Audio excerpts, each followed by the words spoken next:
খালিদ ইবনুল ওয়ালিদ। নাম কি? খালিদ ইবনুল ওয়ালিদের নেতৃত্বে মক্কার কাফেররা আবার সুসংগঠিত হইয়া উহুদ পাহাড়ের পিছন থেকে আবার মুসলমানদের উপরে তারা অতর্কিত হামলা করে। এক পর্যায়ে এমন হয়ে যায় মুসলমানগুলো ছিন্ন বিচ্ছিন্ন হয়ে যায়, আল্লাহ রসুল একা হয়ে যায়। আল্লাহ রসুলকে দেখে কাফেররা তীর দিয়া আঘাত করতে শুরু করে। তাদের টার্গেট হলো মুহাম্মদকে দুনিয়া থেকে বিদায় করে দাও, তাহলে মুসলমান দুর্বল হয়ে যাবে। বলেন নাউজুবিল্লাহ। তারা এক এক করে আল্লাহ রসুলের দিকে তরবারি দিয়ে আঘাত করে, তীর দিয়ে আঘাত করে। এই দৃশ্য যখন সাহাবী আবু তালহা দেখলেন, সাহাবী আবু তালহা রাদিয়াল্লাহু তাআলা আনহু দৌড়ায় আল্লাহ রসুলের কাছে আসলেন। আসার পরে বলতেছে, ওগো নবীজি, আপনি আমার পিছনে দাঁড়ান, মক্কার কাফেররা আপনাকে টার্গেট করতেছে। মক্কার কাফেররা আপনাকে টার্গেট করতেছে। ওদের উদ্দেশ্যই হলো রাহমাতুল লিল আলামিনকে দুনিয়ার জমিন থেকে বিদায় করে দেওয়া। কিন্তু মক্কার কাফেররা, আমি আবু তালহা যতক্ষণ পর্যন্ত বেঁচে আছি, আল্লাহ রসুলের গায়ে একটা তীরের আঘাত, তরবারি আঘাত তো দূরের কথা, একটা ফুলের টোকাও লাগতে দিব না। আল্লাহ রসুলকে সাহাবী আবু তালহা পিছনে দাঁড় করায় আবু তালহা রাদিয়াল্লাহু তাআলা আনহু তীর নিক্ষেপ করতেছে। সাহাবী আবু তালহা রাদিয়াল্লাহু তাআলা আনহু শুধু আল্লাহর রাস্তায় এই বাগানটা দানই করলেন না রে যুবক, আল্লাহর রাস্তায় বাগান দান করে দিলেন।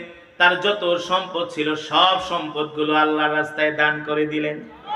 যুদ্ধের ঘোষণা আসলো, উহুদের ময়দানে যুদ্ধ হবে কাফেরদের সাথে।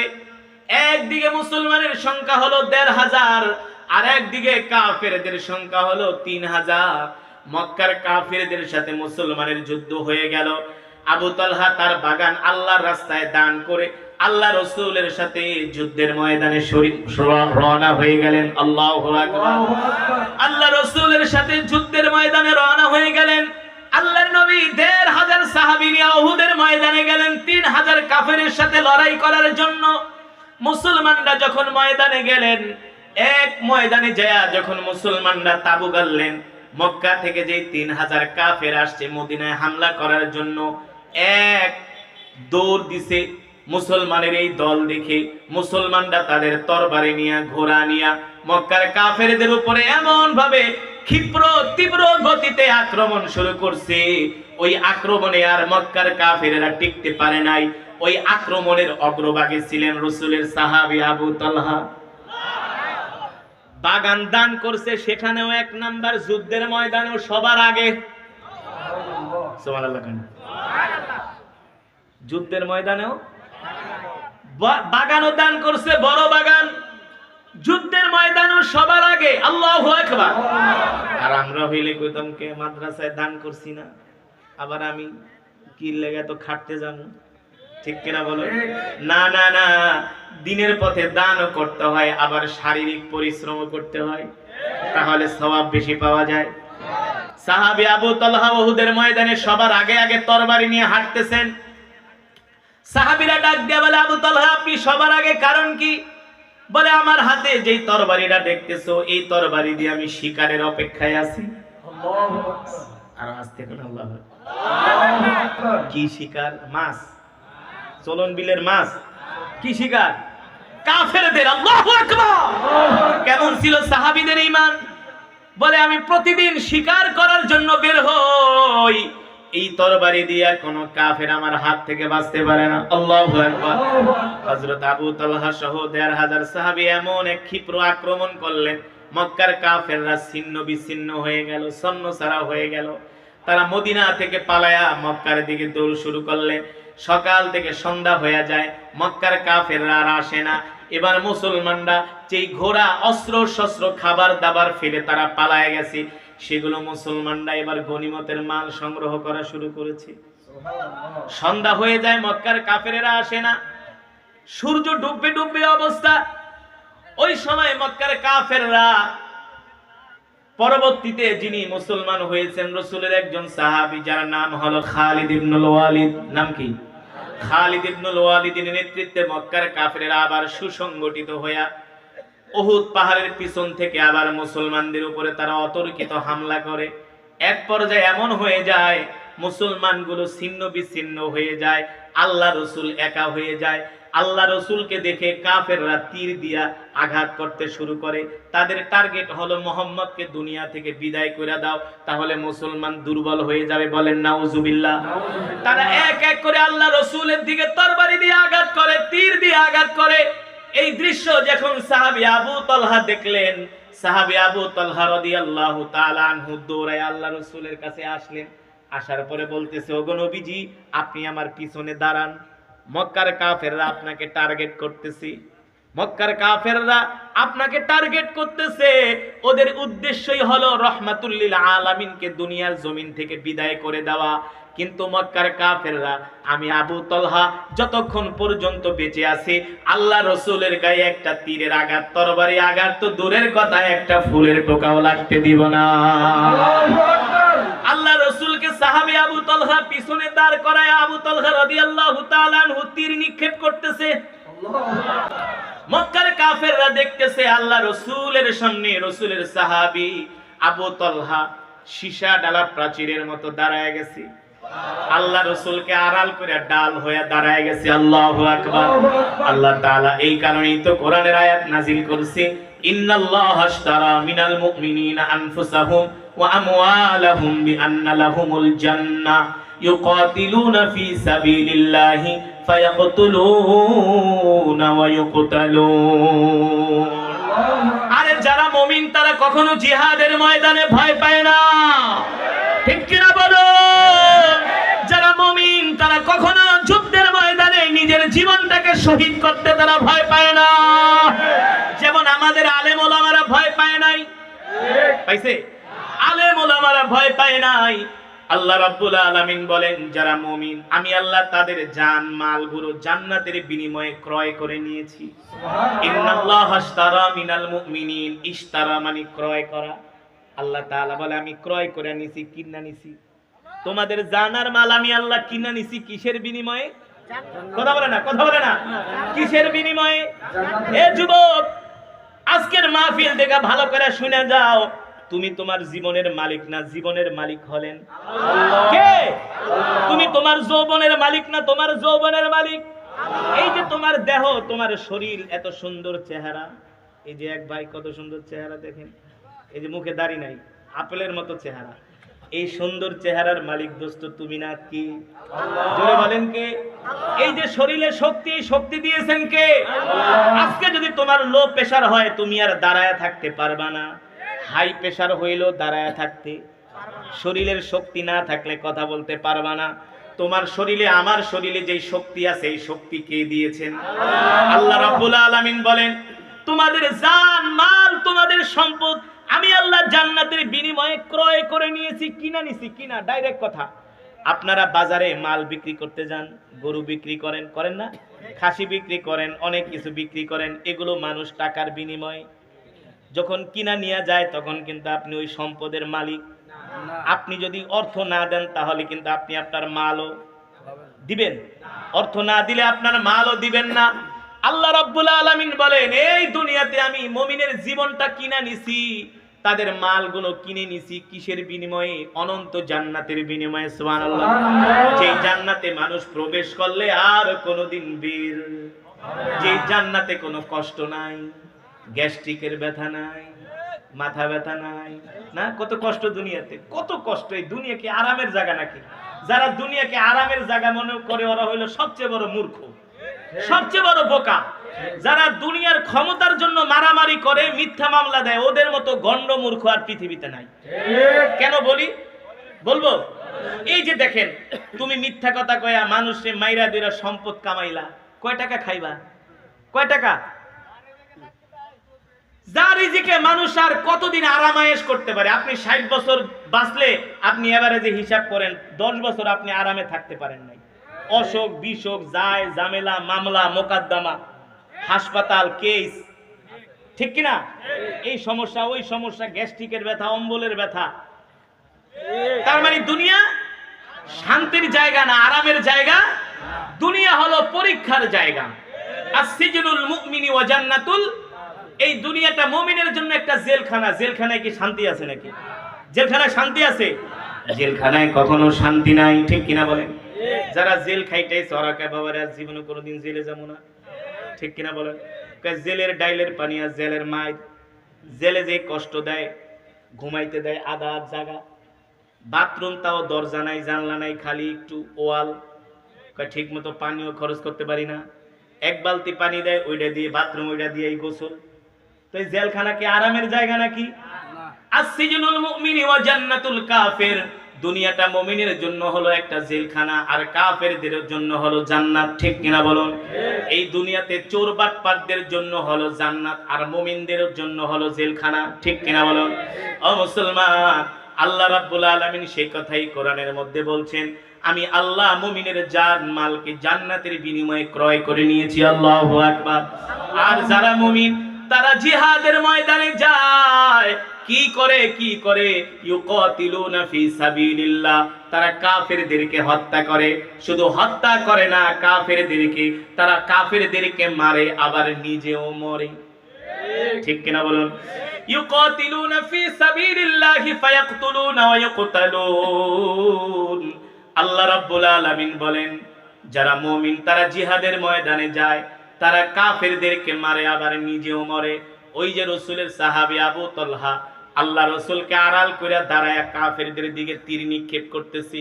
মাঝে মাঝে আল্লাহ রাসূল বলে, আমার সাহাবীটা আমার জন্য কত কষ্ট করতেছি, জীবন বাজি রেখা লড়াই করতেছে। মাঝে মাঝে আল্লাহ রাসূল মাঝে মাঝে তার মাথা মোবারক উঁচু করে দেখে কাফেররা কিভাবে তরবারি নিক্ষেপ করে, তীর নিক্ষেপ করে। সাহাবী আবু তালহা ওই কঠিন সময়ও কেমন মুমিন ছিল দেখেন। আল্লাহ রাসূলকে বলে, ওগো নবীজি, আপনি আপনার মাথা উঁচু করবেন না। আপনি যদি আপনার মাথা উঁচু করেন তাহলে কাফেররা আপনাকে তীর মেরে শেষ করে দিবে। বলেন নাউজুবিল্লাহ, আমরা এতিম হয়ে যাব। আপনি শোনেন, যতক্ষণ পর্যন্ত আমি আবু তালহা বেঁচে আছি ততক্ষণ পর্যন্ত আল্লাহ রাসূলের গায়ে একটা ফুলের টোকাও আমি লাগতে দিব না। এই ছিল রাসূলের সাহাবী আবু তালহা। নিজের প্রিয় বাগান আল্লাহর রাস্তায় দান করে দিলেন। আল্লাহর রাস্তায় দান করার পরে যুদ্ধের ময়দানে আবু তালহা সবার অগ্রভাগে। ঠিক কিনা বলুন? ইতিহাসের মধ্যে আসছে, যখন যুদ্ধ শেষ হয়ে গেল, সাহাবী আবু তালহার শরীরে গণনা করা হলো 70টার উপরে তীরের আঘাত, তরবারির আঘাত লেগেছে। কয়টা? 70টার উপরেও তীরের আঘাত, তরবারির আঘাত লেগেছে। আল্লাহু আকবার। জোরে বলি আল্লাহু আকবার। এই ছিল রাসূলের সাহাবী, নিজের সব সম্পদগুলো আল্লাহর রাস্তায় দান করে দিয়েছে। শুধু সম্পদ দান করেন নাই, আল্লাহর জমিনে দ্বীন কায়েমের জন্য নিজের রক্ত দিয়েছে। তারপরে আরো বেশি মর্মান্তিক, আরো বেশি হৃদয়গ্রাহী তারপরের কথা বলবো, শুনবেন? আল্লাহ রাসূল মসজিদে নববীতে ফজরের নামাজ পড়ান। সব সাহাবীরা রাসূলের পিছনে ফজরের নামাজ আদায় করেন। সাহাবী আবু তালহাও আল্লাহ রাসূলের পিছনে নামাজ আদায় করতে যান। কিন্তু সাহাবীরা ফজরের নামাজ আদায় করে আল্লাহ রাসূল ফজরের পরে কোরআন থেকে বয়ান করেন। সব সাহাবীরা বসে বসে বয়ান শুনে। কিন্তু সাহাবী আবু তালহা ফজরের নামাজ পড়ার সাথে সাথে বাড়িতে চলে আসে। আল্লাহ রাসূলের মজমায় ফজরের পরে বসে না।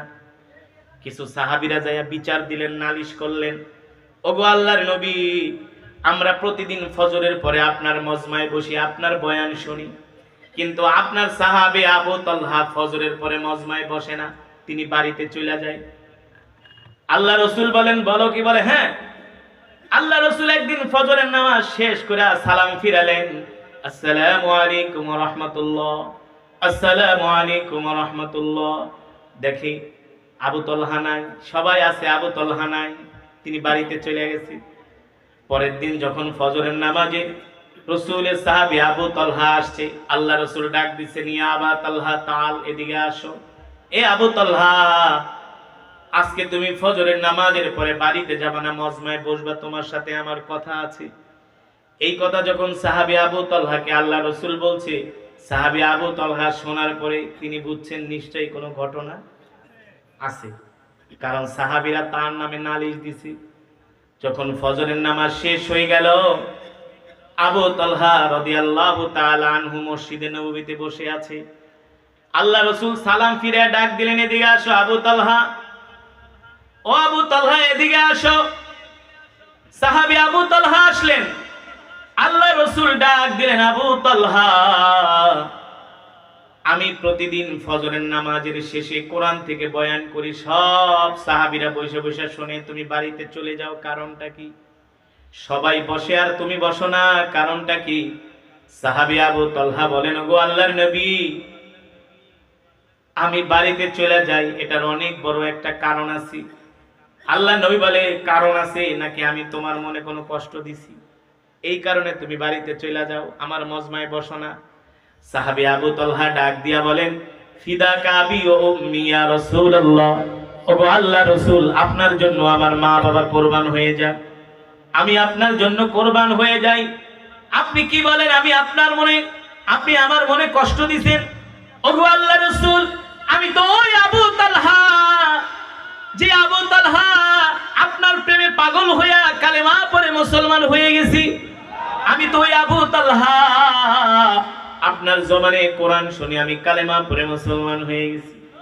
জোরে বলেন সুবহানাল্লাহ। তাহলে আবু তালহা, সবাই আমার মজমায় বসে, তুমি বসো না, কারণটা কি?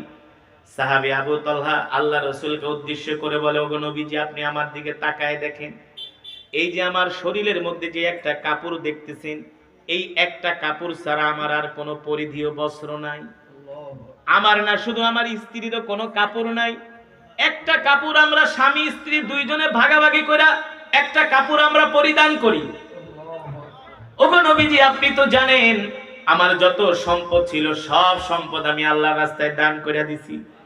এমনকি আমার সবচেয়ে দামি যে খেজুরের বাগান ছিল, যেই বাগানের নাম হলো বাইরুহা, নাম কি? যেই বাগানের নাম হলো বাইরুহা, যেই বাগানের মধ্যে একটা কূপ ছিল, মদিনার সবচেয়ে বড় খেজুরের বাগানের মালিক ছিলাম আমি। যেই বাগানটা মসজিদে নববীর সামনে, যেই বাগানে আপনি পানি খাইতেন, ওই বাগানটা দামি বাগান, সেটা আমি আল্লাহর রাস্তায় দান করে দিছি। আমার যত সম্পদ ছিল সব সম্পদ আমি জিহাদের জন্য দান করে দিছি। এখন বাজার করার মতো আমার কাছে পয়সা নাই, কাপড় কেনার মতো পয়সা নাই। ওগো আল্লাহর নবী, আপনি আমার গায়ে যে কাপড়টা দেখতেছেন, এই একটা কাপড় আমি আমার স্ত্রী দুইজনে ভাগাভাগি করে পরি। শুধু একটা কাপড় ভাগাভাগি করে পরি না, এই এক কাপড় দিয়ে আমরা দুইজনে নামাজ পড়ি। কয় কাপড়? কয় কাপড়? আপনাকে ঘরে তো মনে হয় একটার বেশি কাপড় নাই না? সব গরিব মানুষ, সব গরিব মানুষ। কলেজ, স্কুল, ইউনিভার্সিটির ছাত্র ভাইদের যদি বলি, ভাই চলো নামাজ পড়তে, কয় হুজুর আমার কাপড় নষ্ট। তার মানে ওর আর কোনো কাপড় নাই, ওই নামাজ পড়ো কি পড়া? সাহাবী আবু তালহা বলে, গো আল্লাহর নবী, একটা মাত্র কাপড়, এই কাপড়টা আমি আমার স্ত্রী দুইজনে ভাগাভাগি করে পরি, এছাড়া আমাদের কাছে আর কোনো কাপড় নাই, কোনো পরিধেয় বস্ত্র নাই। আল্লাহর নবী বলে, কিভাবে পড়ো? বলে, যখন নামাজের সময় হয় আমি আমার স্ত্রীকে গুহার মধ্যে লুকায় রাখি। আমার স্ত্রী গুহার মধ্যে উলঙ্গ থাকে, আর ওই অবস্থায় তার কাপড়টা আমাকে দিয়া দেয়। ওই কাপড়টা পরে আমি নামাজ পড়তে আসি। 4 ওয়াক্ত নামাজে লম্বা সময় পাওয়া যায়, কিন্তু ফজরের নামাজের শেষে তো আর লম্বা সময় পাওয়া যায় না। যদি আমি আপনার মজমায় বসি, তাহলে তো আমার স্ত্রীর নামাজ কাজা হয়ে যাবে, আর আমার স্ত্রী নামাজ পড়বে কিভাবে? তার তো আর কাপড় নাই। যখন ফজরের নামাজের সালাম ফিরান, আমি দৌড়ায়া বাড়িতে যাই। বাড়িতে যাওয়ার পরে আমি গুহার মধ্যে ঢুকে যাই, উলঙ্গ অবস্থায় থাকি। আমি আমার স্ত্রীকে আমার পরনের কাপড়টা দেই, ওই কাপড়টা পরে আমার স্ত্রী ফজরের নামাজ আদায় করি। একটা কাপড় পরে আমরা স্বামী স্ত্রী দুইজনে জীবন কাটাই। ও মা বোনেরা, আজকে যারা বয়ান শুনতে আসছেন, মা বোনেরা ভালো করে শুনেন। রাসূলের সাহাবী আবু তালহা রাদিয়াল্লাহু তাআলা আনহু, তার স্ত্রীর মাত্র একটা কাপড় ছিল। স্বামী স্ত্রী মিলে দুইজনে একটা কাপড় পরিধান করতেন, এক কাপড় দিয়ে তারা নামাজ পড়তেন। এছাড়া আর তাদের কোনো পরিধেয় বস্ত্র ছিল না। অথচ তারা ছিলেন মদিনার সবচেয়ে ধনাঢ্য ব্যক্তি, পয়সাওয়ালা ব্যক্তি। ঠিক কিনা বলুন? আল্লাহর নবী রাহমাতুল লিল আলামিন, এই কথা শোনার পরে নবীজির চোখ দিয়ে ঝরঝর করে পানি পড়তেছে। আল্লাহ রাসূল বলে, আবু তালহা বলো কি? বলে, হ্যাঁ ওগো নবীজি, এই যে দেখতেছেন একটা কাপড় আমার গায়ে, এছাড়া আমাদের আর কোনো কাপড় নাই। আর কাপড় যে কিনবো, বস্ত্র যে কিনবো, কেনার মতো পয়সা নাই। আল্লাহর নবীর চোখ দিয়ে পানি পড়তেছে, চোখ মোবারক থেকে ঝরঝর করে পানি পড়তেছে। সাহাবী আবু তালহা রাদিয়াল্লাহু তাআলা আনহুকে সান্ত্বনা দিয়া আল্লাহ রাসূল বলতেছেন, আবু তালহা কষ্ট পেও না, কষ্ট পেও না, আল্লাহ তাআলা তোমার জন্য জান্নাতের মধ্যে উত্তম কাপড়ের ব্যবস্থা করে রেখেছি। কারণ মুমিনের সবচেয়ে বড় সফলতা হবে যখন মুমিন জান্নাতে যাবে। ঠিক কিনা বলেন? মুমিন যখন কোথায় যাবে? কুল্লু নাফসিন যায়িকাতুল মাউত ওয়া ইন্নামা তুওয়াফাউনা উজুরাকুম ইয়াওমাল কিয়ামা ফামান যুহজিহা আনিন নার ওয়া উদখিলাল জান্নাহ ফাকাদ ফাজ। আল্লাহু আকবার। তারাই সফল যেই দিন তারা জাহান্নামের আগুন থেকে মুক্তি পেয়ে জান্নাতে প্রবেশ করবে। আল্লাহর কোরআন বলছে, আল্লাহ তাআলা বলছে তারাই সফল। ঠিক কিনা বলেন? তারাই সফল, তারাই হলো কামিয়াব। এই কারণে আজকের মাহফিলে যারা আসছেন আপনাদের হাতে ধরি, পায়ে পড়ি, জীবন চলে গেল কোনোদিন নামাজ ছাড়া যাবে না। ঠিক কিনা বলুন? রাসূলের সাহাবীরা এক কাপড় পরে নামাজ পড়ছে, আর আমাদের কাপড়ের অভাব নাই, সম্পদের অভাব নাই, তারপরও আমরা দুনিয়ার ব্যবসা বাণিজ্য, চাকরি বাকরি, ক্ষেত খামারের জন্য আমরা পাগল হয়ে যাই। ঠিক কিনা বলুন? আজকের মাহফিল থেকে আমরা সিদ্ধান্ত নিব জীবনে যতদিন বাঁচবো আর কোনোদিন নামাজ ছেড়ে দিব না। কে কে রাজি আছেন হাত উঠে আল্লাহ তাআলাকে দেখান। লিল্লাহি তাকবীর, লিল্লাহি তাকবীর।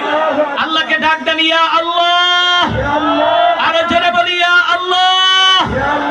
ওয়াদা করলাম আর কোনদিন নামাজ ছেড়ে দিব না, নামাজ ছেড়ে দিব না। আল্লাহ আমাদের কবুল করে নেন। হাত নামান। আর কোনদিন নামাজ ছাড়বেন? নামাজ ছাড়বেন?